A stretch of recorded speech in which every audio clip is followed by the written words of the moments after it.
Before we get into episode 2 about lucid dreams, it's crucial to note that we are not licensed professionals. The information we provide in this episode is based on personal experience, research, and general knowledge. While we strive to offer valuable insights and support, it's important to consult qualified mental health professionals and individuals for advice. Our aim is to create an open and destigmatized dialogue surrounding mental health.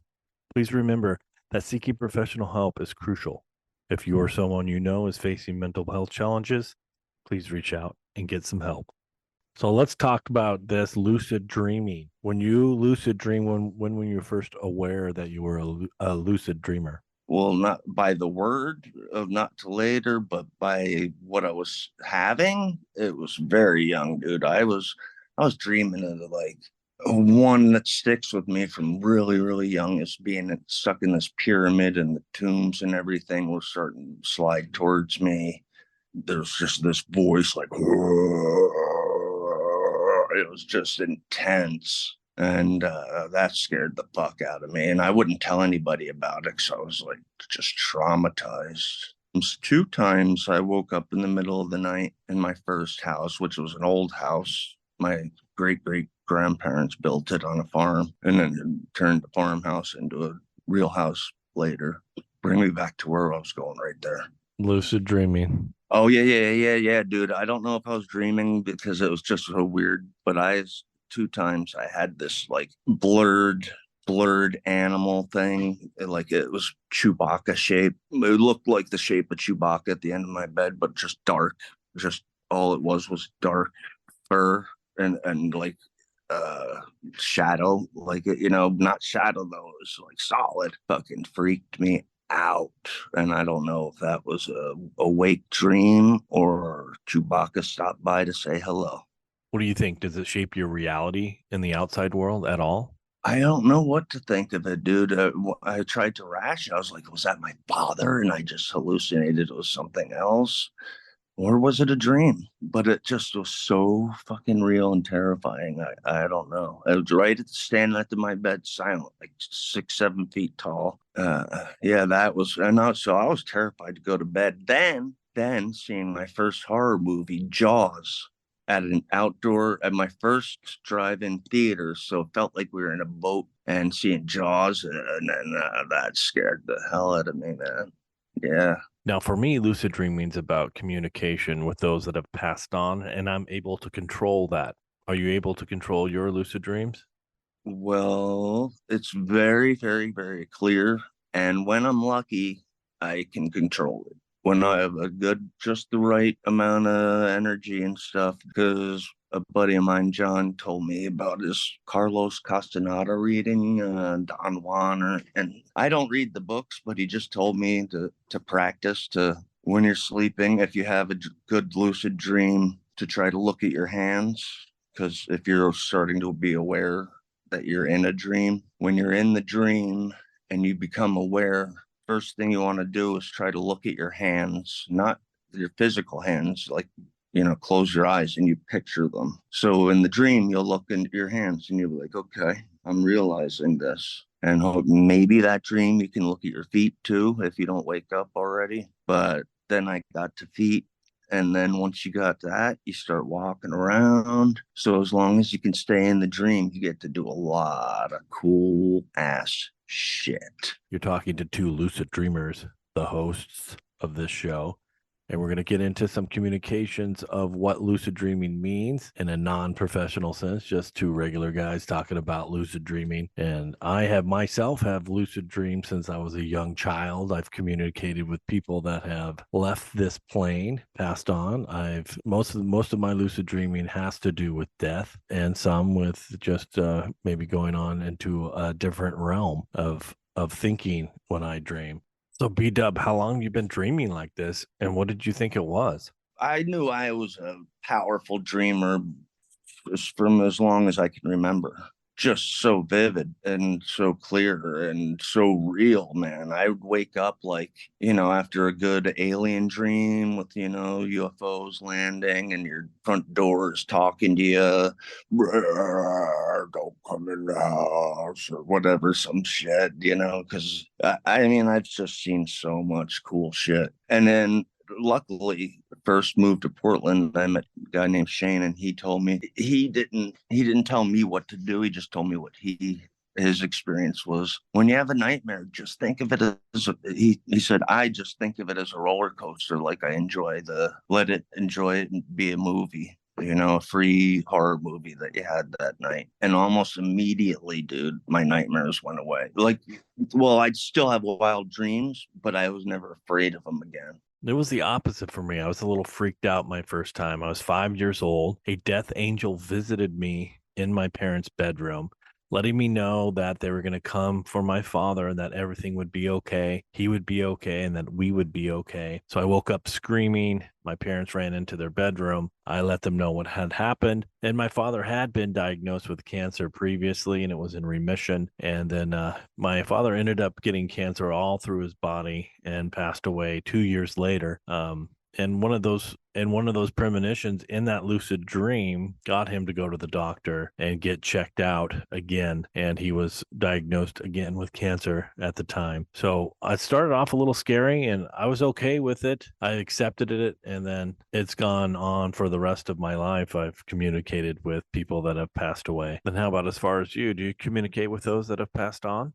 Oh yeah. Oh my God. Grandmother seems mad at me, dude. Like I'm not behaving properly on Earth. Like I could be doing better. She's always seems like frustrated, like, I don't know what you're doing there. It's weird because she was the sweetest woman in the world. But yeah, my cabin in Maine. Our family cabin in Maine. It's called Palunka for Polish camp. It was my grandparents' generation used it all the time, partying in the 50s and stuff, like all the and they were all like WW2 vets and wives and stuff. And that's where I have a lot of, or, I should say it's a consistent, I dream about meeting up there. And I swear I hear my grandmother saying, when we're all done, you know where we meet up, Palunka. I know you got some techniques from John Vespa. You've had the books. You look at your hands to control inside your lucid dream. For me, I know when I'm dreaming, I can actually stop and talk to those that have passed on and have a conversation with them. So, what kind of things do you do while you're lucid dreaming? What's your version of that? What's your inception of that? I've battled like cool. Sometimes when I realize I'm that zone, I'll just blast up into space and I'll be on like this in this big glass theater type ball dome thing with space outside of it, and I'll be fighting this giant like robot alien, and wham! It'll be like watching uh, Dragon Ball. I think that I dream about Dragon that I'm in like a Goku or something sometimes. Then sometimes I think even Dragon Ball is kind of like dreamy, the way they shoot around and shit like that. But you're able to have fun with it and you're able to understand that, well, what's going on. Dude, I can and on the right nights I can get laid. I'll get a girl and put her on the front of my chopper and ride the motorcycle and all the way home. So, in these lucid dreams, do you think this is a place where you can go to visit the other realm, the other place where someone has passed on, and you can jump back and forth and visit with those people, be in those universes, go back and forth? Is this an existence between two worlds, the world where people have moved on, but their energy's still there, and you're able to tap into your own energy and go there and visit and then come back out? What are your thoughts on that? I quite often think I feel that's quite a possibility. If it's not, we won't know when we die. We'll just blank out, or we'll be like, yeah, this is what I thought it was. It's just like the dreams blasting around, but more even better control. We all have nightmares. Not all dreams are good. Some are scary. What don't you like about your lucid dreaming? What are some things, or has anything happened to you while you were lucid dreaming? I don't like when it's a little bit stressful when you get the ones like I was working at Aztec Signs and John Edwards, the guy, old man who owned Edwards Sign Company, and John's wife was getting old and elderly, and she was sick, and she passed one night and on a work night, and that night before, I had the clearest dream, the whole lucid vivid thing. I was walking into like a cave and it had like a little fire going, like super cliche, like you could picture that warm, witchy type cave, but not scary, just real. And it had a podium and it had a big book, and it was the Book of the Dead. I just knew it was. It was like the Book of the Dead. And I was looking at it, and it was a name, and I said, "Who's this?" And they said, "It's an old woman." And I am not a freaking psychic. I'm not any of this crap. I mean, whatever, because I can't explain it and I don't expect people to understand it. But yeah, the next morning she died, and it felt so close. His wife died, and I had that Book of the Dead and looked at a name right then. And, that was, I don't know, it was very coincidental, most likely. Or we're all connected. We're all connected somehow. And some of us tap in and some of us just don't tap in. I don't try to tap in. It just happens, and I'm okay with it. As an artist, do you translate any of your lucid dreams into the art that you make and create? Absolutely. I don't usually draw my dreams though. Interesting. Yeah, I mean, I draw dream-like, but I don't draw specific dreams. So, but yeah, no, and underlaying it actually absolutely influences anything I draw. I mean, in one way or another, because I consider that part-time. I consider that conscious because I dream enough that's in my thought process. Now, what about do you dream in color, black and white, or gray, or what's your dream preference? 3D HD color. I do enjoy my black and white dreams, my film noir, my Spider Verse dreams. Or the best is when you can bounce or fly in your lucid dreams. Yeah, I can bounce sometimes. Sometimes I can leap almost football fields. It's hard though. I'm like, it's just like, don't land. And I'm so conscious of it. Then sometimes I can fully fly and totally fly. Now, real quick, I kind of want to link lucid dreaming with the new micro dosing therapy that's going on in Oregon and other parts of the world. And again, if you're dealing with mental health challenges, please consult a professional. Do not listen to our advice. We're just talking amongst ourselves, the regular Joes. But I would like to see if there's a correlation between lucid dreaming and microdosing. Absolutely. For me, yeah, not just going to trip out all day or real hard. Take some mushrooms or a mushroom chocolate bar, a few squares of it, and if you do it consistently enough, you start to realize definitely that you've definitely stepped up your vision, your third eye, I guess. You've definitely opened something up that's a little extra.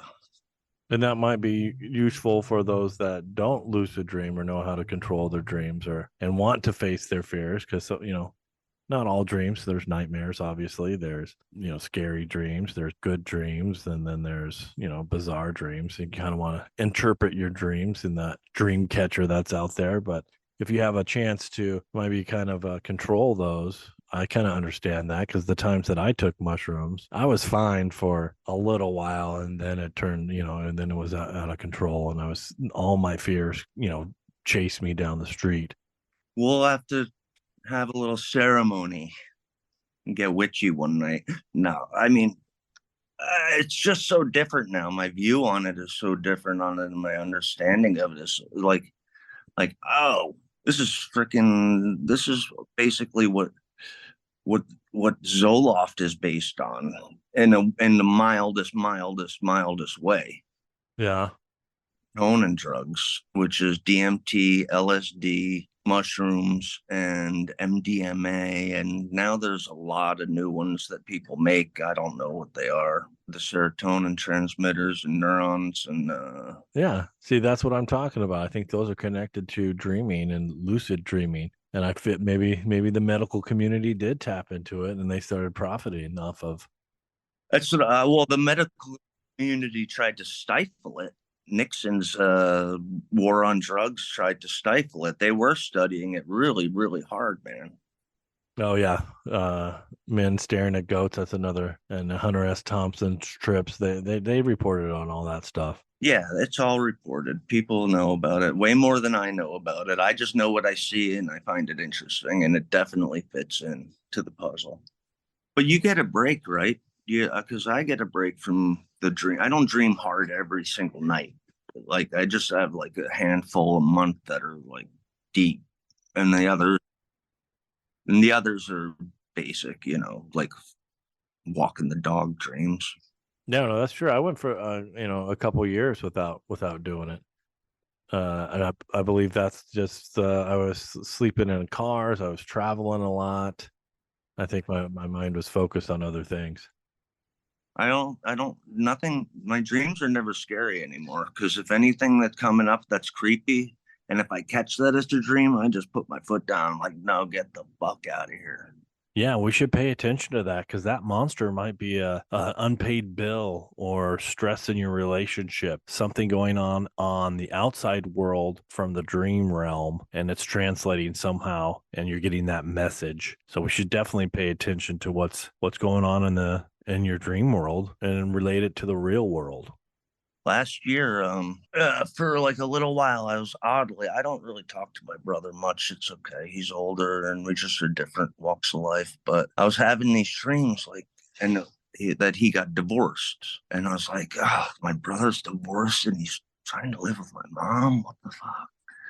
And then whatever, they stopped. And I don't want to dish on this, but my brother, it just turned out, I just found out 2 days ago that he was divorced last year. And I kept dreaming it and it felt so real. And I was like, why is this fucking dream going? And then she goes, yeah, just last year. And I was like, yeah, I think I knew that. Well, we're all connected somehow, and I think that's my theory of life is that once we die, I think our energy goes out into that world and we are out there and be able to contact each other after we have passed on. And even so, that energy that's in our brains and our spirit and that voice inside of our head can travel outside of our body to other people that are still alive and connect. And maybe you haven't communicated with them in a while, and then they'll communicate with you through a dream, and that message in a bottle gets there through the red pill, white pill, the Matrix, the movies that we've all grown to love, and that's how we're communicating.